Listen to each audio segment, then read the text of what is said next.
എവിടെയെങ്കിലും കേട്ടിട്ടുണ്ടോ UK പോയ കുട്ടികളുടെ ഫാമിലി ഇവിടെ പട്ടിണിയിലാണ്? അത് മീറ്റ് ചെയ്യാനുള്ള ഇൻകം അവിടെയുണ്ട്. അഭിപ്രായങ്ങൾ പറയുന്നവരൊന്നും ചെയ്യാനില്ലാത്ത ആൾക്കാരാണ്. ഇപ്പൊ ഞാൻ ചെയ്യുന്ന വർക്കിൽ ഞാൻ പാഷനേറ്റും ഞാൻ കറക്റ്റായിട്ട് ചെയ്തു കഴിഞ്ഞിട്ടുണ്ടെങ്കിൽ എനിക്ക് അതിൽ സക്സസ് ഉണ്ടാവും. പക്ഷെ ഈ പറയുന്ന ആൾക്കാർ അന്നും ഇന്നും വീട്ടിലിരുന്ന് പറയുകയേ ഉള്ളൂ, അല്ലാണ്ട് അവരൊന്നും ഉണ്ടാക്കാൻ പോകുന്നില്ല. എനിക്കൊരു മിഡിൽ ക്ലാസ്സുകാരിയായിട്ട് മരിക്കണ്ട ആ ഒരു തോട്ട് എപ്പോഴാണ് വരുന്നത്? ഞാൻ എൻ്റെ ഹസ്ബൻഡിനെ മീറ്റ് ചെയ്ത് അന്ന് തൊട്ട് പുള്ളി എപ്പോഴും പറയും എനിക്കൊരു പ്രൈവറ്റ് ജെറ്റ് മേടിക്കണം. ഞാനൊന്നും ഒരു പെരുന്നാളിനൊരു വിമാനം കണ്ട് മേടിച്ചിട്ടുള്ള ഓർമ്മ എനിക്കുള്ളൂ. ഇതെന്റെ മമ്മി പറയുന്നത്.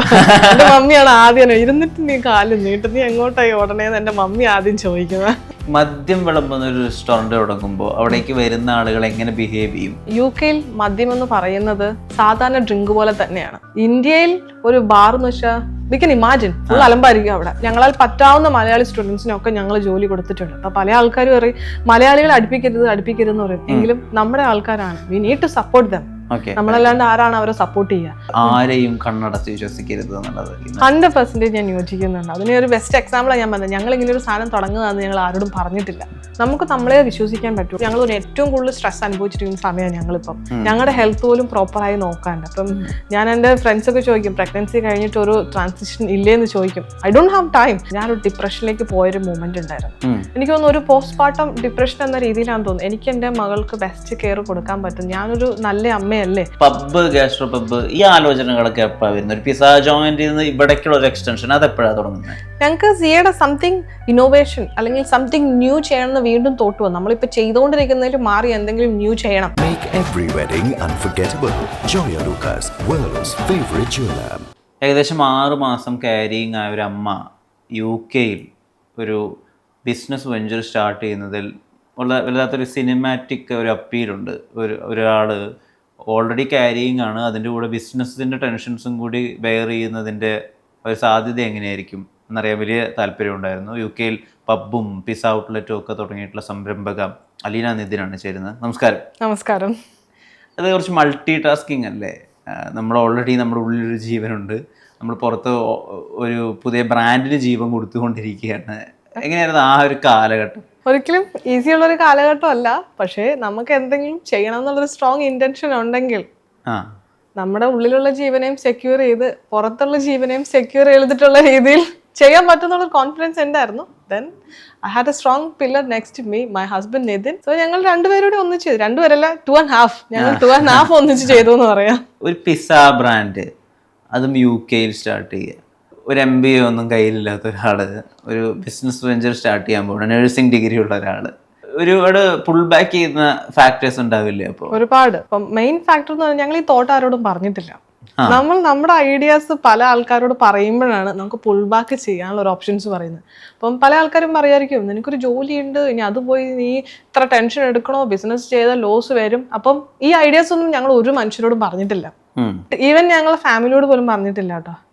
ഞങ്ങൾ ഇന്നതൊന്ന് എടുത്തതിന് ശേഷമാണ് ഞങ്ങളുടെ ഫാമിലിയും ഫ്രണ്ട്സും സറൗണ്ടഡ് ആയിട്ടുള്ള കംപ്ലീറ്റ് ആൾക്കാരും അറിയുന്നത് പോലും ഞങ്ങൾ ഇങ്ങനെ ഒരു ബിസിനസ് സ്റ്റാർട്ട് ചെയ്തു എന്ന്. അപ്പൊ അതുകൊണ്ട് ഞങ്ങൾക്ക് പുൾ ബാക്ക് ചെയ്യാനുള്ള ഒരു ഓപ്ഷൻ ഇല്ല. പല ആൾക്കാരോട് പറയുമ്പോഴാണല്ലോ, പല ഇൻഫർമേഷൻസ് വരുമ്പോഴാണല്ലോ നമുക്ക് അത് വേണ്ട എന്നുള്ളൊരു തോട്ട് വരിക.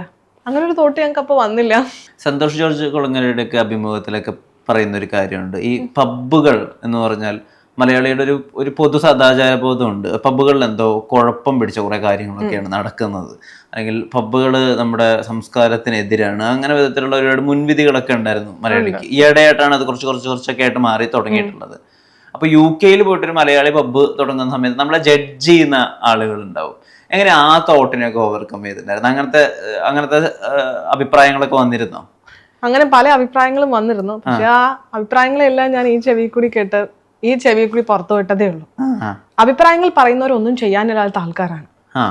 എന്തെങ്കിലും ചെയ്യുന്ന ആൾക്കാർക്ക് സ്ട്രോങ് ഡിറ്റർമിനേഷൻ, സ്ട്രോങ് ഡ്രീംസ് ഉണ്ടാവുള്ളൂ. അതായിരുന്നു എൻ്റെ മെന്റാലിറ്റി. ഇപ്പൊ ഞാൻ ചെയ്യുന്ന വർക്കിൽ ഞാൻ പാഷനേറ്റും ഞാൻ കറക്റ്റായിട്ട് ചെയ്തു കഴിഞ്ഞിട്ടുണ്ടെങ്കിൽ എനിക്ക് അതിൽ സക്സസ് ഉണ്ടാവും. പക്ഷെ ഈ പറയുന്ന ആൾക്കാർ അന്നും ഇന്നും വീട്ടിലിരുന്ന് പറയുകയേ ഉള്ളൂ, അല്ലാണ്ട് അവരൊന്നും ഉണ്ടാക്കാൻ പോകുന്നില്ല. But what we have done, we given new life to our dream. അപ്പം അത് ചെയ്തു. ഇപ്പം പബ്ബാണെങ്കിലും എന്ത് ബിസിനസ് ആണെങ്കിലും നേരെ ചെയ്തിട്ടുണ്ടെങ്കിൽ നല്ലൊരു ഇൻകം റിസീവ് ചെയ്ത് നല്ല രീതിയിൽ പോകാൻ സാധിക്കും. Many brands have proven that. The same thing only we also doing here. ഒരു വിന്റർ കാലഘട്ടത്ത് UK പോയി ഇറങ്ങുകയാണ്. അപ്പോൾ നമ്മുടെ കൾച്ചറൽ ഷോക്ക് എന്ന് പറഞ്ഞൊരു കാര്യമുണ്ടല്ലോ. അതായത് എപ്പോഴും മലയാളി എന്ന് പറയുമ്പോൾ ഓർക്കുക ഒരു വീടും അച്ഛനും അമ്മയും കുട്ടികളും അയൽക്കാരും കൂട്ടുകാരും അല്ലേ. നമുക്കൊരു സിസ്റ്റം ഉണ്ട്, നമുക്കൊരു സോഷ്യൽ കൺസ്ട്രക്റ്റ് ഉണ്ട് മലയാളിയുടെ. അതിന് കംപ്ലീറ്റ്ലി വേറൊരു പോളിൽ നിൽക്കുന്ന ഒരു സംസ്കാരത്തിലേക്ക് പോയി ഇറങ്ങിയൊരു അലീനയുണ്ടല്ലോ. അവരെ ഓർക്കുമ്പോൾ ഇപ്പൊ എന്താ തോന്നുന്നത്? ഒരു പുസ്തകത്തിന്റെ പുറകോട്ടേക്ക് വായിച്ചിട്ട് കാര്യമില്ലല്ലോ. മുന്നോട്ടുള്ള ജീവിതമല്ലേ നമ്മൾ നോക്കണ്ടത്. ഞാൻ എന്തായിരുന്നു, എന്റെ ഫാമിലി എന്തായിരുന്നു, അത് തന്നെ കണ്ടിന്യൂ ചെയ്തിട്ടുണ്ടെങ്കിൽ അതിലൊരു കാര്യമില്ല. അപ്പം പലരും പറയാറുണ്ട്, ഇപ്പം ഞാൻ ഒരു മിഡിൽ ക്ലാസ്സിൽ ഫാമിലിയിൽ ജനിച്ചത് എന്റെ തെറ്റല്ല, പക്ഷെ ഞാനൊരു മിഡിൽ ക്ലാസ് ഫാമിലി ആയി തന്നെ മരിച്ചാൽ അത് എന്റെ മാത്രം തെറ്റാ, എന്റെ മാത്രം മിസ്റ്റേക്ക് ആണത്. അപ്പൊ അതൊരിക്കലും എന്റെ ജീവിതത്തിൽ നടക്കരുത്. ഞാനൊരു മലയാളി ഫാമിലിയിൽ നിന്ന് വന്നു, മലയാളി ബാക്ക്ഗ്രൗണ്ടിൽ തന്നെ പോയി കഴിഞ്ഞിട്ടുണ്ടെങ്കിൽ no changes in my life. I want to make a changes in my life. Me and my husband want to make some innovations. അതാണ് ഞങ്ങൾ ചെയ്തിരിക്കുന്നത്. എപ്പോഴായി എനിക്കൊരു മിഡിൽ ക്ലാസ്സുകാരിയായിട്ട് മരിക്കണ്ട ആ ഒരു തോട്ട് എപ്പോഴാണ് വരുന്നത്? ഞാൻ എൻ്റെ ഹസ്ബൻഡിനെ മീറ്റ് ചെയ്ത് അന്ന് തൊട്ട്. എൻ്റെ ഹസ്ബൻഡ് എന്ന് പറയുന്നത് Nithin has a very long mission and vision in his life. പുള്ളി എപ്പോഴും പറയും എനിക്കൊരു പ്രൈവറ്റ് ജെറ്റ് മേടിക്കണം. ഞാനൊന്നും ഒരു പെരുന്നാളിനൊരു വിമാനം കണ്ട് മേടിച്ചിട്ടുള്ള ഓർമ്മ എനിക്കുള്ളൂ. എൻ്റെ തോട്ടിലേ അതൊന്നും ഇല്ല. പക്ഷെ പുള്ളി എപ്പോഴും പറയും നമുക്കൊരു പ്രൈവറ്റ് ജെറ്റൊക്കെ മേടിക്കണം, നമുക്കൊരു കാറ് മേടിക്കണം, അല്ലെങ്കിൽ ഒരു ഫെറാരി മേടിക്കണം, ഒരു ഡിഫൻഡർ മേടിക്കണം എന്നല്ല പുള്ളി പറയുന്നത്. നമുക്കൊരു പ്രൈവറ്റ് ജെറ്റ് മേടിക്കണം എന്നുള്ള തോട്ടാണ്. ആ തോട്ടിലാണ് പുള്ളിയുടെ കൈ കടന്നാണ് എൻ്റെ ഒരു ആന്റർപ്രണർ ജേണി വളർന്നത് തന്നെ. അവിടെ നിന്നാണ് എനിക്കൊരു തോട്ട് വരെ വന്നത്. ഈ സിയ പിസ എങ്ങനെ ഈ പേര് വരുന്നത്? സിയ പിസ്സ എന്ന് വന്നത് ഒരു എക്സിസ്റ്റിംഗ് ബ്രാൻഡ് ആയിരുന്നു. 2011 തൊട്ടുള്ള ഒരു ബ്രാൻഡാണ് UK-ൽ. ഒരു ഇറ്റാലിയൻ വിറ്റാരിയോ ക്യാപിറ്റി എന്ന് പറഞ്ഞൊരു ഇറ്റാലിയൻ നടത്തിക്കൊണ്ടിരുന്ന ബ്രാൻഡിനെ Aleena and Nithin take over ചെയ്തതാണ്. ടേക്ക് ഓവർ ചെയ്ത് we have given new life for that brand. അപ്പം ഞങ്ങൾ ആ ബ്രാൻഡിന്റെ പേര് പോലെ ആ ഒരു ഒതന്റിസിറ്റി പോവാണ്ടിരിക്കാൻ വേണ്ടിയിട്ട് ഞങ്ങൾക്ക് വേണമെങ്കിൽ പല വെറൈറ്റി നെയിമുകളും പല സ്ഥലത്തുനിന്ന് കൊണ്ടുവരാം. ChatGPT ഒക്കെ ഉള്ള കാലമാണ്, നമുക്ക് പല അടിപൊളി ഇറ്റാലിയൻ പേരുകളൊക്കെ നമുക്ക് കൊണ്ടുവരാം. പക്ഷെ അത് കൊണ്ടുവരാണ്ട് ഞങ്ങൾ അത് കീപ്പ് ചെയ്തതിന്റെ റീസൺ ആ ഒരു 2011 തൊട്ടുള്ള കമ്പനിയുടെ ജീവൻ കളയാണ്ട് അതിൽ സംതിങ് ഒരു ഇന്നോവേറ്റീവ് ചെയ്തത് കീപ്പ് ചെയ്യാൻ വേണ്ടിയിട്ടാണ്. അങ്ങനെയാണ് സിയ പിസ്സ എന്നൊരു പേരിന്റെ ജനനം അവിടെ വന്നത്. ഇപ്പൊ ഇന്ത്യക്കാർ പലപ്പോഴും UK-ൽ പോയിട്ട് തുടങ്ങുന്ന റെസ്റ്റോറൻറ്റ്സ് അല്ലെങ്കിൽ ഈറ്ററി ജോയിൻസിനൊക്കെ ഒരു ഇന്ത്യൻ സ്വഭാവം കൊടുക്കാൻ വേണ്ടിയിട്ടാണ് നോക്കുക. അവിടെ നിങ്ങൾ ബുദ്ധിപരമായിട്ട് പിസ്സ അങ്ങ് കൊണ്ടുവരികയാണ്. അത് ഇന്ത്യൻസും കഴിക്കും, ഇന്റർനാഷണലി എല്ലാവരും കഴിക്കും. അതൊരു കോമൺ ഫുഡായിട്ട് എന്നറിയപ്പെടുകയും ചെയ്യുന്നുണ്ടായിരുന്നു. അതൊരു വളരെ തോട്ട്ഫുൾ ആയിട്ട് വളരെ ഡെലിബറേറ്റ്ലി നിങ്ങൾ എടുത്തൊരു ഡിസിഷൻ ആയിരുന്നോ? അതെ, ഞങ്ങൾക്കിപ്പം ഞങ്ങളുടെ ബിസിനസ് ഒരു വെസ്റ്റ്ബറിയിലോ ഒരു സോൾസ്ബറിയിലോ ഒരു സൗത്ത് ഓഫ് ദ ഇംഗ്ലണ്ടിലോ അല്ലെങ്കിൽ ഒരു ഇംഗ്ലണ്ടിലോ സ്കോട്ട്ലൻഡിലോ UK-ലോ മാത്രം ഒതുങ്ങി നിൽക്കുന്ന ഒരു ബിസിനസ് ആവാൻ മാത്രമല്ലായിരുന്നു ഞങ്ങളുടെ പ്ലാൻ. GCC കൺട്രിയിലും ഏഷ്യൻ കൺട്രീസിലും ഓൾ യൂറോപ്യൻ കൺട്രിയിലും നാളത്തേക്ക് വളരണം എന്നുള്ളൊരു മിഷൻ വെച്ചിട്ടാണ് ഞങ്ങൾ തുടങ്ങുന്നത്. എന്തായാലും നമ്മൾ ഇറങ്ങി തിരിച്ചല്ലോ. അപ്പം ചെറിയ രീതിയിലല്ല, വലിയ രീതിയിൽ തുടങ്ങണം എന്നുള്ള ഒരു വലിയൊരു ഇൻവെസ്റ്റ്മെന്റ് എടുത്ത് നല്ല രീതിയിൽ ചെയ്യണം എന്നുള്ളൊരു വിഷൻ കൊണ്ടാണ് ഞങ്ങളൊരു ഇറ്റാലിയൻ ബ്രാൻഡിലേക്ക് ഞങ്ങൾ വന്നത്. അപ്പം ഒന്ന് നോക്കി നോക്കാം, GCC കൺട്രീസിലും ഏഷ്യൻ കൺട്രീസിലും യൂറോപ്യൻ കൺട്രീസിലും എല്ലാം ഒരുപോലെ ഇറ്റാലിയൻ കുസിനുണ്ട്. Especially pizza and all every countries love that. അപ്പം അങ്ങനെയാണ് ഞങ്ങൾ ഇതിനകത്തേക്ക് എത്തിച്ചേർന്നത് പോലും. ഇപ്പൊ ഇതിന്റെ ഒരു ജേർണി എടുത്ത് വായിച്ചു നോക്കുന്ന സമയത്ത് ഒരു ടേബിൾ 2 ടേബിൾ ആവുന്നു, അല്ലെങ്കിൽ 2 ടേബിൾ 4 ടേബിൾ ആവുന്നു. പിന്നെ ആദ്യമൊക്കെ കുറച്ച് ഓർഡേഴ്സ് വരുന്നതിൽ നിന്ന് പെട്ടെന്ന് ഈ ഡെലിവറി ഏജൻസിന്റെ ഒരു റഷ് വരുന്നു. ഇതിന് നമ്മളായിട്ട് എടുക്കേണ്ട ഒരു ഇനീഷ്യേറ്റീവ് ഉണ്ടല്ലോ, ഒരു സംരംഭം തുടങ്ങിയിട്ട് ആളുകളിലേക്ക് എത്തിക്കണം. ആ ഡേയ്സ് എങ്ങനെയായിരുന്നു സിയയിലേക്ക് എന്തിന് ആൾക്കാർ വരണം? കാരണം ഡോമിനോസ് ഉണ്ട്, പപ്പ ജോൺസ് ഉണ്ട്, സിസി പോലത്തെ ഒരുപാട് ഇറ്റാലിയൻ വലിയ ബ്രാൻഡുകളും ഉണ്ട്. സിയയിലേക്ക് എന്തിന് ആൾക്കാർ വരണം? അപ്പം അത് മൈൻഡിൽ കീപ്പ് ചെയ്താണ് ഞങ്ങളുടെ മാർക്കറ്റിംഗ് ചെയ്തത്. അപ്പം അതിന് പിന്നെ യൂസർ ഫ്രണ്ട്ലി ആയിട്ടുള്ള ഒരു വെബ്സൈറ്റ് ഞങ്ങൾ ക്രിയേറ്റ് ചെയ്തു. പല ഡെലിവറി പ്ലാറ്റ്ഫോമുകളിലും ഞങ്ങളുടെ ഫുഡ് ഐറ്റംസ് ഞങ്ങൾ ലിസ്റ്റ് ചെയ്തു. അങ്ങനെയാണ് ഈ ഒരു ടേബിൾ 2 ടേബിൾ, ഒരു ഡെലിവറി 2 ഡെലിവറിയിൽ നിന്നും ഇത്രയും ഡെലിവറിയിലേക്കും ഇത്രയും റഷുള്ള ഒരു റെസ്റ്റോറൻറ്റിലേക്ക് ഞങ്ങൾക്ക് വരാൻ വരെ സാധിച്ചത്. ഞങ്ങൾ അതിൻ്റെ ലിമിറ്റേഷൻസ് എവിടെയാണെന്ന് മനസ്സിലാക്കി ഫുഡ് സൈഡിലാണെങ്കിലും പല ഇന്നോവേഷൻസും കാര്യങ്ങളും വരുത്തിയിട്ടാണ് ഞങ്ങൾ ഈ ഒരു ഡ്രാസ്റ്റിക് ചേഞ്ചസ് അതിനകത്ത് കൊണ്ടുവന്നത് തന്നെ. പബ്ബ്, ഗാസ്ട്രോ പബ്ബ്, ഈ ആലോചനകളൊക്കെ എപ്പോഴാണ് വരുന്നത്? ഒരു പിസ്സ ജോയിന്റിൽ നിന്ന് ഇവിടേക്കുള്ള ഒരു എക്സ്റ്റൻഷൻ അത് എപ്പോഴാണ് തുടങ്ങുന്നത്? ഞങ്ങൾക്ക് സിയയുടെ സംതിങ് ഇന്നോവേഷൻ അല്ലെങ്കിൽ സംതിങ് ന്യൂ ചെയ്യണമെന്ന് വീണ്ടും തോട്ട് വന്നു. നമ്മളിപ്പോൾ ചെയ്തുകൊണ്ടിരിക്കുന്നതിൽ മാറി എന്തെങ്കിലും ന്യൂ ചെയ്യണം. I don't do the Italian gastro pub. ഈ ഗാസ്ട്രോപബ് എന്ന് പറയുന്നത് തന്നെ പല ആൾക്കാർക്കും ഡൗട്ട് ഉണ്ട് അതെന്താണ് സംഭവം. ഗാസ്ട്രോപബ് എന്ന് പറയുന്നത് ഫുഡിനും ഡ്രിങ്ക്സിനും നമ്മൾ ഒരുപോലെ ഇമ്പോർട്ടൻസ് കൊടുത്ത്. UK സാധാരണ പബ്ബുകൾ എന്ന് വെച്ചാൽ ഡ്രിങ്ക്സ് മാത്രം കൊടുക്കുന്ന പബ്ബുകളുണ്ട്. അപ്പം അതിൽ നിന്ന് മാറ്റി ചിന്തിച്ച് നല്ല ഇന്നോവേറ്റീവ് ആയിട്ടുള്ള നല്ല രീതിയിലുള്ള ഫുഡ് പ്രസൻറ്റേഷനും നല്ല കോസ്റ്റ്ലി ഡൈനിങ് എക്സ്പീരിയൻസും അതുപോലെ തന്നെ നല്ല രീതിയിൽ ഡ്രിങ്ക്സും കൊടുക്കുന്ന ഒരു സ്ഥലം, അതാണ് ഗാസ്ട്രോപബ് എന്നുള്ളൊരു കോൺസെപ്റ്റ്. അപ്പം അവിടെയാണ് ഞങ്ങൾ CAക്ക് വേറൊരു ഇന്നോവേഷൻ കൊടുത്തത്. അപ്പം അങ്ങനെയാണ് ഗാസ്ട്രോപബ് എന്നൊരു കോൺസെപ്റ്റ് ഞങ്ങൾ ചെയ്തത്. ഈ 3 ഔട്ട്ലെറ്റ്സ് തുടങ്ങുക, അപ്പോൾ ഒരു ഔട്ട്ലെറ്റിനെ തുടങ്ങി നമ്മളൊരു പ്രോഫിറ്റ് ആയിട്ട് എത്തുന്ന സമയത്ത് സാധാരണ ആളുകൾ ചിലപ്പോൾ അതിനെ കുറച്ചുകൂടെ ഒന്ന് പരിപോഷിപ്പിക്കാൻ അതിനെ വലുതാക്കാനും നോക്കുകയാണ് ചെയ്യുന്നത്. അത് ചിലപ്പോൾ അതിന് വർഷങ്ങളുടെ സമയം എടുക്കുകയും ചെയ്യും. പക്ഷെ ഇവിടെ ഒരു വർഷത്തിൽ തന്നെ ചിലപ്പോൾ ഒരു വർഷത്തിൽ താഴെ തന്നെ 3 ഔട്ട്ലെറ്റ്സ് ഒക്കെ തുടങ്ങിയെന്നാണ് നമ്മൾ മനസ്സിലാക്കുന്നത്. ഇപ്പൊ ആളുകൾ അങ്ങനെ ഉപദേശിക്കല്ലോ, ഇരുന്നിട്ട് വേണം കാല് നീട്ടാൻ എന്നൊക്കെ പറയുന്നത്. ഇതെന്റെ മമ്മി പറയുന്നത്. എന്റെ മമ്മിയാണ് ആദ്യം ഇരുന്നിട്ട് നീ കാല് നീട്ട്, നീ എങ്ങോട്ടായി ഓടണേന്ന് എന്റെ മമ്മി ആദ്യം ചോദിക്കുന്നത്. എന്തായിരുന്നു ആ 3 ഔട്ട്ലെറ്റ്സും തുടങ്ങാനുള്ള വിഷൻ? ഞങ്ങൾക്കിപ്പം ഫാസ്റ്റ് ഗ്രോയിങ്, ഞങ്ങൾക്കിപ്പം ചെയ്തുകൊണ്ടിരിക്കുന്നതിൽ നമുക്കൊരു ടൈം പീരീഡ് ഉണ്ട്. ഇപ്പം ഞങ്ങൾ ഏറ്റവും കൂടുതൽ സ്ട്രെസ് അനുഭവിച്ചിരിക്കുന്ന സമയമാണ് ഞങ്ങളിപ്പം. ഒരു പ്രോപ്പർ ഫാമിലി ടൈമോ ഇതൊന്നും ഇല്ലാണ്ട് ബിസിനസ്സിന് പുറകെ മാത്രം ഞങ്ങൾ രണ്ടുപേരും ഓടിക്കൊണ്ടിരിക്കുക.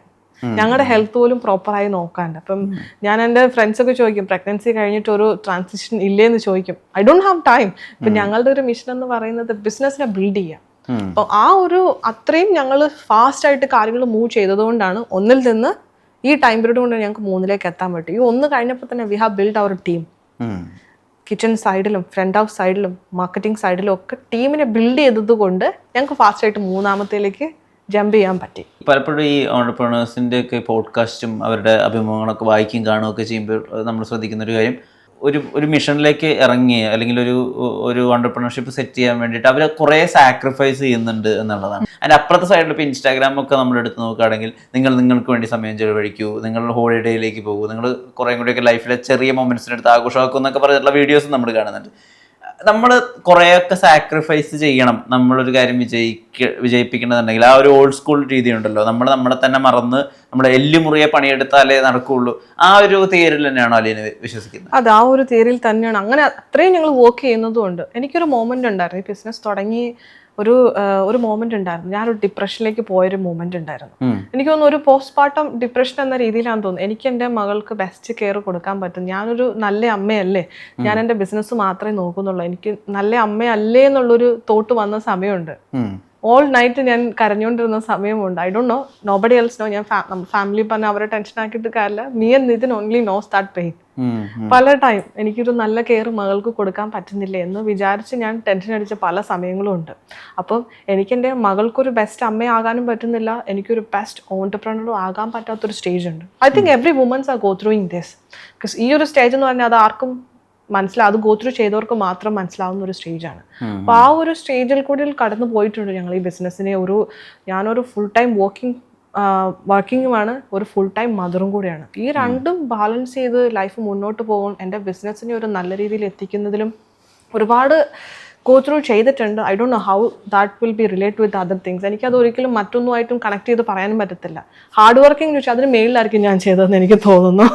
UK പോകുന്ന മലയാളികൾ അല്ലെങ്കിൽ UK മലയാളികളുടെ ഫ്ലോ, അത് ഈ അടുത്ത് പ്രത്യേകിച്ച് കോവിഡിന് ശേഷം എടുത്തു പറയേണ്ട ഒരു കാര്യമാണ്. മലയാളികൾക്ക് UK പോയിട്ട് വരുന്ന മാറ്റം അല്ലെങ്കിൽ അവർക്ക് അവിടെ ഉണ്ടാവുന്ന ബുദ്ധിമുട്ടുകൾ, അതിനെ പറ്റിയിട്ടുള്ള ഒരുപാട് വീഡിയോസ് വരുന്നു. അല്ലെങ്കിൽ പൊതുവിൽ ഇങ്ങനെ ഒരു വർത്താനം വരെ ഉണ്ട്. അതായത് വീട് പണയം വെച്ച് ലോൺ എടുത്ത് UK പോയി ജാക്കറ്റ് ഇട്ട് പട്ടിണി എടുക്കുകയാണ് ഒരുപാട് കുട്ടികൾ എന്ന് പറയുന്ന ഒരു പ്രചാരം തന്നെയുണ്ട്. ശരിക്കും എന്താ UK മലയാളി കുട്ടികളുടെ സത്യാവസ്ഥ അലീന കണ്ടെടുത്തോളം? ഞാൻ കണ്ടെടുത്തോളം നന്നായി ഹാർഡ് വർക്ക് ചെയ്ത് നല്ല ടാലന്റഡ് പിള്ളേർ നല്ല രീതിയിൽ ജീവിക്കുന്നുണ്ട്. അവർ നല്ല രീതിയിൽ അവരുടെ ബാക്ക് ഫാമിലിനെ ടേക്ക് കെയർ ചെയ്യുന്നുണ്ട്. എവിടെയെങ്കിലും കേട്ടിട്ടുണ്ടോ UK പോയ കുട്ടികളുടെ ഫാമിലി ഇവിടെ പട്ടിണിയിലാന്ന്? അത് മീറ്റ് ചെയ്യാനുള്ള ഇൻകം അവിടെയുണ്ട്. പക്ഷെ ഈ ആൾക്കാർ പറയുന്ന പണിയെടുക്കാൻ പറ്റാത്ത ആൾക്കാർ അങ്ങനെ പറയും. ഇവിടെ നാട്ടിൽ സുഖമായിട്ട് ജീവിച്ചു, അച്ഛനും അമ്മയും കാശുണ്ടാക്കും, അതിൽ നിന്ന് ഒരു പോക്കറ്റ് മണിയും കൊടുക്കും, വീട്ടിൽ ഫുഡ് ഉണ്ട്, റെന്റ് അടയ്ക്കേണ്ട, യൂട്ടിലിറ്റി ബിൽസ് ഒന്നും മീറ്റ് ചെയ്യേണ്ടാത്ത പിള്ളേർ, ഈ പണിയെടുക്കാത്ത പിള്ളേർ അവിടെ പോകുമ്പം അവർക്കത് വലിയ പണിയായി തോന്നും. അച്ഛനും അമ്മയും അവരുടെ സമ്പാദ്യത്തിൽ നിന്ന് വലിയൊരു എമൗണ്ട് കൊടുക്കുന്നു, അല്ലെങ്കിൽ ലോണൊക്കെ എടുത്ത് മക്കൾ നല്ല രീതിയിൽ ജീവിക്കാൻ വേണ്ടി അങ്ങോട്ട് വിടുന്നു. ഈ പിള്ളേർ അവിടെ പോയിട്ട് പ്രോപ്പറായിട്ട് പണിയെടുക്കാണ്ട്, പ്രോപ്പറായിട്ട് വർക്ക് ചെയ്യാണ്ട്, പ്രോപ്പറായിട്ട് അവർ എഡ്യൂക്കേഷൻ കംപ്ലീറ്റ് ചെയ്ത് ഇവരാണ് ഇതെല്ലാം പറഞ്ഞു പരത്തുന്നത്. ഈവൻ ദോ അവിടെ ടാക്സും എക്സ്പെൻസും എല്ലാം കൂടുതലാണെങ്കിലും അതിനുള്ള വേജസ് അവിടെ കിട്ടുന്നുണ്ട്. പെർ അവർ ഇപ്പം 1280 ആണ് ഇപ്പൊ കൊടുക്കുന്നത്. പെർ അവർ മിനിമം വേജസ് എന്ന് പറയുന്നത് 1255 ആണ്. ഏകദേശം നാട്ടിലെ 1300 രൂപേന്റെ 1200 1300 രൂപേന്റെ അടുത്ത് വരും. പെർ അവർ അത് കിട്ടുന്നുണ്ട് പിള്ളേർക്ക്. അപ്പൊ ഒരു 40-45 മണിക്കൂർ ഒരു ആഴ്ചയെ പണിയെടുക്കുന്ന പിള്ളേർക്ക് അവരുടെ എക്സ്പെൻസ് മീറ്റ് ചെയ്യാൻ, അവരുടെ ഫാമിലിനെ സപ്പോർട്ട് ചെയ്ത് അവർക്കുള്ള ബാങ്ക് ലോണുകളും ക്ലിയർ ചെയ്ത് പോകാൻ പറ്റാത്തതായിട്ട് ആരുമില്ല. ഈ പണിയെടുക്കാൻ പറ്റാത്ത ആൾക്കാരാണ് ഇത് പറഞ്ഞു പരത്തുന്നത് തന്നെ. ഈ സിയാപീസ് ആദ്യമായിട്ട് ടേസ്റ്റ് ചെയ്ത ആദ്യത്തെ ബൈറ്റ് ഓർമ്മയുണ്ടോ? 100%. ഞാനൊരു 6 month പ്രഗ്നൻസി ടൈമിലായിരുന്നു. I was craving for pizza that time. അപ്പോഴാണ് ഞങ്ങൾ ഇതിന്റെ ഫസ്റ്റ് പീസ്, ഞങ്ങളിത് ഇത് കാണാൻ പോകുന്നത്, എക്സിസ്റ്റിംഗ് ബിസിനസ് സെല്ലിന് വന്നത് അന്നാണ് ഞങ്ങൾ ഒരു വ്യൂയിങ് ഒക്കെ എടുത്ത് കാണാൻ പോകുന്നത്. അന്ന് അവിടെ നിന്നാണ് ഞങ്ങൾ first time stone baked pizza taste ചെയ്യുന്നതും അവിടെ നിന്നാണ് ഞങ്ങൾ. പിന്നെ അവിടുന്ന് പിന്നെ എല്ലായിടത്തും പോയി ടേസ്റ്റിങ്ങിലായി. ഈ നമ്മളൊരു സംരംഭം ഈ നാട്ടിൽ തുടങ്ങുന്നതും UK തുടങ്ങുന്നതും തമ്മിൽ വലിയ വ്യത്യാസം ഉണ്ടല്ലോ. അപ്പം നമ്മുടെ നാട്ടിൽ പലപ്പോഴും കേരളത്തിൽ ഒരു ഇൻവെസ്റ്റ്മെന്റ് ഓടുകൂടി ഒരു ബിസിനസ് വെഞ്ചർ സ്റ്റാർട്ട് ചെയ്യാൻ വേണ്ടി ഒരുപാട് ഹേർഡിൽസ് ഉണ്ടെന്നാണ് പൊതുവിൽ ആളുകൾ പറയുന്നത്. പക്ഷെ UK കാര്യങ്ങൾ കുറച്ചുകൂടി എളുപ്പമാണെന്ന് പറയുന്ന എന്റർപ്രണേഴ്സും ഉണ്ട്. ശരിക്കും ഇതിന്റെ ഒരു നിജസ്ഥിതി എന്താ? ബുദ്ധിമുട്ടില്ലാന്ന് ഞാൻ ഒരിക്കലും പറയില്ല. പല രീതിയിലുള്ള ചലഞ്ചസും നമ്മൾ ഫേസ് ചെയ്യാനുണ്ട്. പക്ഷേ കേരളം അല്ലെങ്കിൽ ഇന്ത്യ എന്നൊരു നാട് വെച്ച് നോക്കുമ്പോൾ പേപ്പർ വർക്ക്സുകളും ലൈസൻസുകളും ഒക്കെ നമുക്ക് കുറെ കൂടി ഈസിയാണ്. നമ്മുടെ ഫിംഗർ ടിപ്സിൽ തന്നെ ഉള്ള കാര്യങ്ങളാണ്. ഇവിടെ ഇപ്പൊ പല ഓഫീസുകളും നമ്മൾ കയറി ഇറങ്ങേണ്ടി വരും, പല ലൈസൻസുകളും കിട്ടാൻ ഒരുപാട് വെയിറ്റിംഗ് പീരീഡും ഉണ്ടാകും. പക്ഷെ അവിടെ കറക്റ്റ് ആയിട്ടുള്ള ടൈം പീരീഡ് ഗവൺമെന്റ് നമ്മളോട് പറയുന്ന ആ ടൈം പീരീഡിനുള്ളിൽ നമുക്ക് അത് അപ്രൂവ് ആയി കിട്ടും.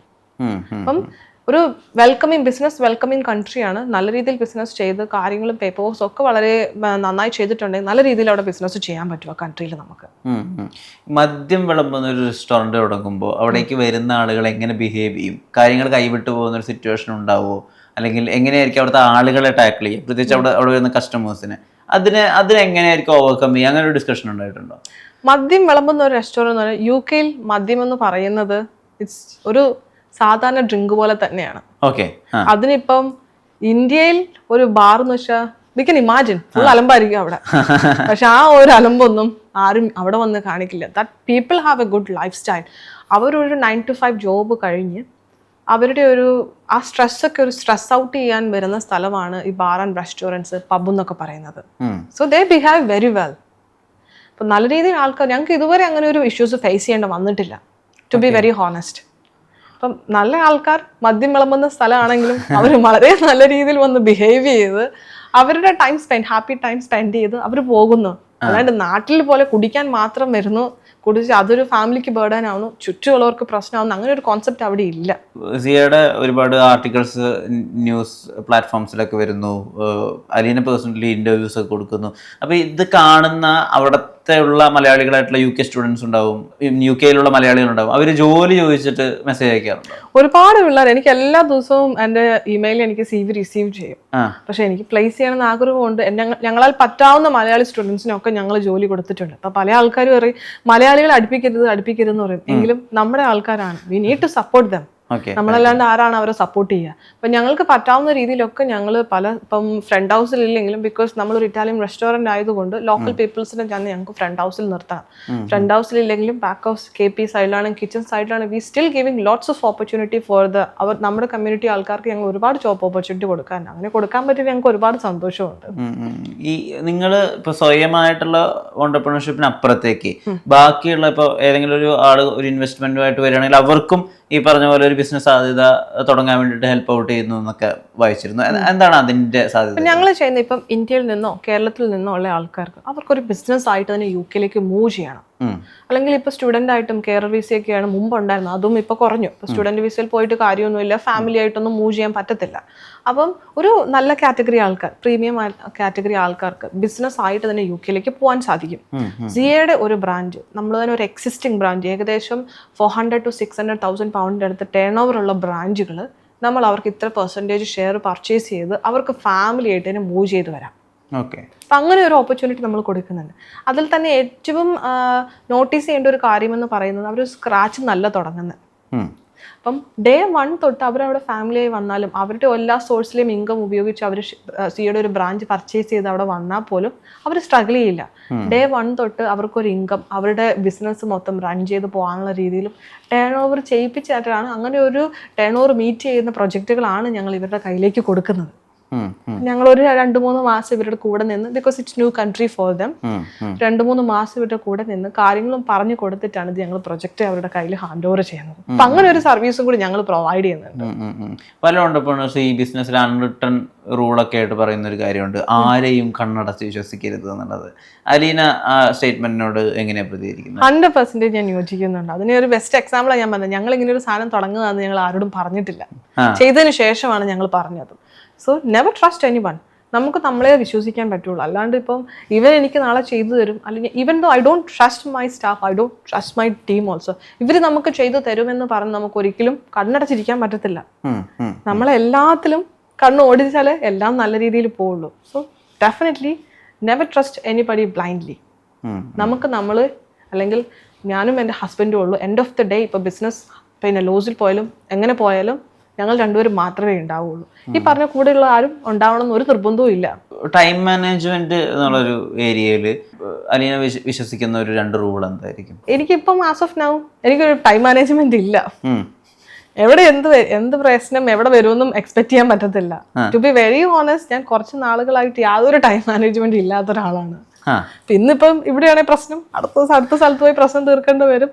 അങ്ങനെ ഒരു ടൈം മാനേജ്മെന്റ് ഇല്ല എനിക്കിപ്പം. ഇപ്പം എല്ലാവരും പറയും പഞ്ച്വാലിറ്റി ഉണ്ടാവണം, മീറ്റിങ്ങിന് പഞ്ച്വലിൽ പോകണം, ഇന്ന സ്ഥലത്ത് രാവിലെ 6 മണിക്ക് എണീക്കണം, അല്ലെങ്കിൽ 5 മണിക്ക് ഓണ്ടർപ്രണേഴ്സ് ഒക്കെ 5 മണിക്ക് എണീക്കണം, അങ്ങനെ ആയിരിക്കാം. പക്ഷെ എന്നെയും ഇതിനെ സംബന്ധിച്ച് ഞങ്ങൾക്കിപ്പോൾ ഒരു ടൈം മാനേജ്മെന്റ് ഇല്ല. കാരണം ഞങ്ങൾക്കൊരു 7 months ഓൾഡ് ഒരു ബേബി ഉണ്ട്, ഞങ്ങൾ ബിസിനസ്സും ഉണ്ട്. രണ്ടിനെയും ഒന്നിച്ച് കൊണ്ടുപോകണമെങ്കിൽ ഞങ്ങൾക്ക് ഒരു ടൈം മാനേജ്മെന്റ് ഇല്ല ഇപ്പം. വേറൊരു കാര്യമുണ്ടല്ലോ, ഇപ്പം എത്രയൊക്കെ ഒരു മോശം അവസ്ഥയിലാണെങ്കിലും, അല്ലെ എത്ര ഒരു ബേബി സ്റ്റേജ് അവസ്ഥയിലാണെങ്കിലും നമുക്കൊരു വിഷൻ വേണം. അതായത് നമ്മുടെ ബ്രാൻഡിന്റെ ഒരു 5 വർഷത്തേക്കോ അല്ലെങ്കിൽ 10 വർഷത്തേക്കുള്ള വിഷൻ ഒരു ഓണ്ടർപ്രണറുടെ കയ്യിൽ ഉണ്ടാവണമെന്നൊക്കെ പറയുന്നുണ്ടല്ലോ.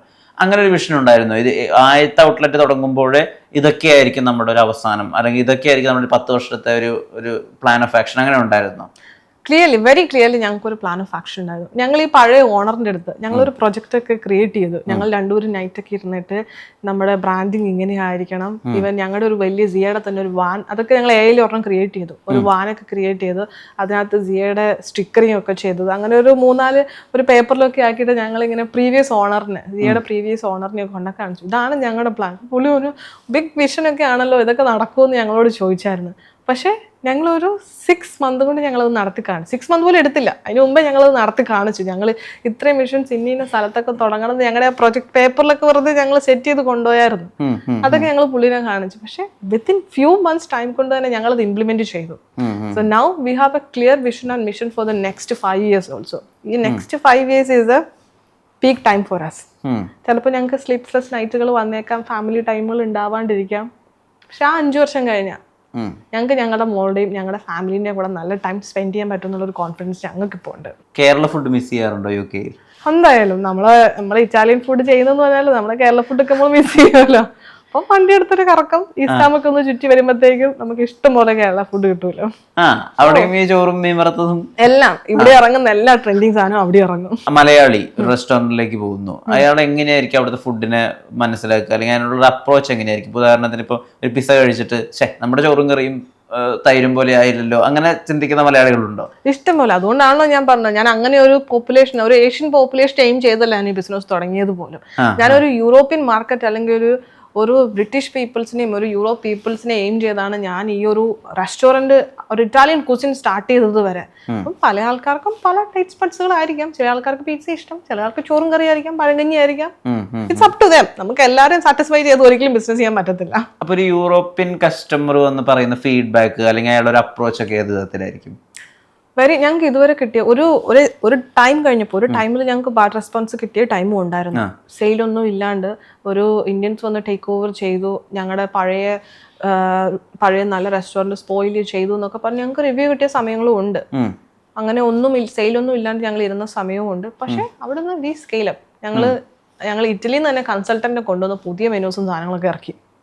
പഴയതിലെ കുറെ ബെസ്റ്റ് സെല്ലിങ്ങിനെ കീപ്പ് ചെയ്തുകൊണ്ട് തന്നെ പുതിയ സാധനങ്ങൾ ഞങ്ങൾ ഇറക്കി. അവിടുന്ന് we started to get very good response. ഇപ്പം ഇതിപ്പോൾ ഞങ്ങൾ ഇറ്റലിയിൽ പോലും ഇത്ര നല്ല പിസ്സ കഴിച്ചിട്ടില്ല എന്ന് പറഞ്ഞാൽ ഞങ്ങൾക്ക് ഒരു റിവ്യൂ റീസെന്റ് വന്നായിരുന്നു. അവിടുന്ന് we scale up and we did it very well.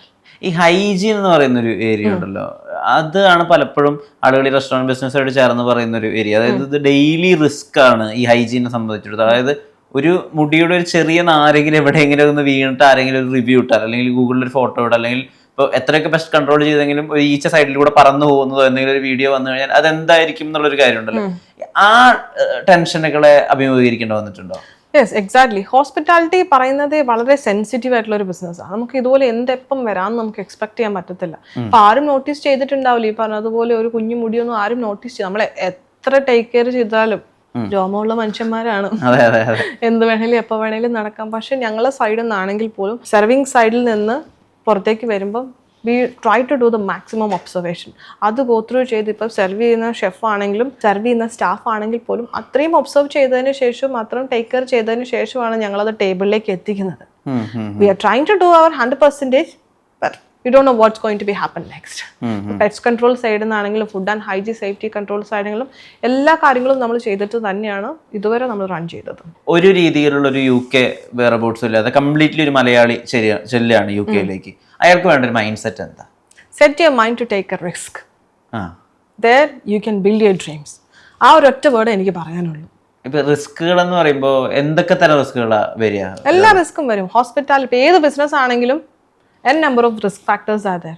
ഇപ്പം തുടങ്ങിയ day 1 തൊട്ട് ഇൻകം വരണമെന്ന് യാതൊരു നിർബന്ധവും ഇല്ല. ചിലപ്പം ഒരു ബിസിനസ് അതിന്റെ ലെവലിലേക്ക് എത്താൻ വേണ്ടി take 3 months, 6 months, may be 1 year. ആ 1 year പിടിച്ചു നിൽക്കാനുള്ള മെന്റൽ കപ്പാസിറ്റി നമുക്കുണ്ടാണ്. എങ്കിലേ നമുക്കൊരു ബിസിനസ്സിൽ സക്സീഡ് ചെയ്യാൻ പറ്റത്തുള്ളൂ. അല്ലെങ്കിൽ day 1 തൊട്ട് എനിക്ക് ഇൻകം കിട്ടണം എന്നുള്ള മെന്റാലിറ്റി കൊണ്ട് പോയി കഴിഞ്ഞാൽ you finished. You are not set to do the business. In that mind people not set to do the business. ഒരു എംപ്ലോയി ആയിട്ട് നിന്നിട്ടേ പിന്നെ ഒരു ഓണ്ടർപ്രണർ ആയിട്ട് ഇപ്പോൾ കാറിലോ അല്ലെങ്കിൽ എന്തെങ്കിലും ഒരു വെഹിക്കിളിൽ ഈ വർക്ക് ചെയ്ത ഏതെങ്കിലും ഒരു ഹോസ്പിറ്റലിന്റെ സൈഡിലേക്കൊക്കെ പോകുമ്പോൾ എന്താ ആ ഒരു ഫീലിംഗ്? ഞാൻ മുമ്പ് കെയർ ഹോമിലായിരുന്നു വർക്ക് ചെയ്തുകൊണ്ടിരുന്നത്. ഞാൻ പോയിട്ടുണ്ട്. എനിക്ക് തോന്നുന്നു ഞാൻ ഒരു എവറി 6 months എങ്കിലും ഞാൻ സ്വനാജ് എന്ന് പറഞ്ഞ സ്ഥലത്താണ് ഞാനും എൻ്റെ ഹസ്ബൻഡും ഈ ഞങ്ങളുടെ UK-യിലുള്ള ലൈഫ് സ്റ്റാർട്ട് ചെയ്തത് അവിടെ നിന്നാണ്. ഞാൻ റീസെന്റ് എനിക്ക് തോന്നുന്നു 1 മാസം മുമ്പ് ഞാനും ഹസ്ബൻഡും കുഞ്ഞും ഞങ്ങളുടെ ജേർണി സ്റ്റാർട്ട് ചെയ്ത സ്ഥലത്തിൽ ഞങ്ങൾ പോയി. കെയർ ഹോമിന്റെ ഫ്രണ്ടിൽ പോയി ഞാൻ പഴയ സ്റ്റാഫിനെ കണ്ടു. They are still in the same position. അപ്പൊ ഞാൻ അവിടുന്ന് സ്കെയിലപ്പ് ആയത് വളരെ വലുത്. അപ്പം അത് കാണുമ്പോഴും എൻ്റെ ഹസ്ബൻഡ് ഒരു ചെറിയ റെസ്റ്റോറൻറ്റിൽ അവിടെ വർക്ക് ചെയ്തത് 6 to 7 days morning 9 to 11 work ചെയ്തിട്ടുണ്ട് പുള്ളി. അപ്പം ആ റെസ്റ്റോറൻറ്റിൽ പോയി ഫുഡ് കഴിച്ചു. അപ്പൊ ഞങ്ങൾക്ക് അവിടുന്ന് വന്നൊരു കോൺഫിഡൻസ് എന്ന് പറയുന്നത് വളരെ വലുതാണ്. അപ്പൊ അന്ന് എൻ്റെ ഹസ്ബൻഡ് കൂടി ഇരുന്ന ഷെഫൊക്കെ ഇപ്പോഴും അവിടെ ഉണ്ട്. അവരൊക്കെ ഇപ്പോഴും ഒരു മാറ്റം ഇല്ലാണ്ട് അവിടെ വർക്ക് ചെയ്യുന്നു. But we have scaled up lots. ആ ഒരു 2 വർഷം കൊണ്ട് ഞങ്ങൾക്ക് വന്ന മാറ്റങ്ങൾ വളരെ, ഞങ്ങളുടെ അപ്പിയറൻസിലാണെങ്കിലും സ്വഭാവത്തിലാണെങ്കിലും ലൈഫ് സ്റ്റൈലിലാണെങ്കിലും ഒരുപാട് മാറ്റങ്ങൾ ഞങ്ങൾക്ക് വരുത്താൻ സാധിച്ചു. അപ്പൊ അത് ഞങ്ങളെ സംബന്ധിച്ചോളം വളരെ വലിയ ഫാക്ടർ തന്നെയാണ്. ഞങ്ങളുടെ സറൗണ്ടിലുള്ള ആൾക്കാർ still they are going the same 9 to 5 job പോകുന്നു, same car, same situation. But we have made lots of changes. ഞങ്ങളൊരു ഫൈനാൻഷ്യൽ ഇൻഡിപെൻഡൻസ് ഗെയിൻ ചെയ്യാനും ഞങ്ങൾക്ക് അതിന് സെയിം ടൈം സാധിച്ചിട്ടുണ്ട്.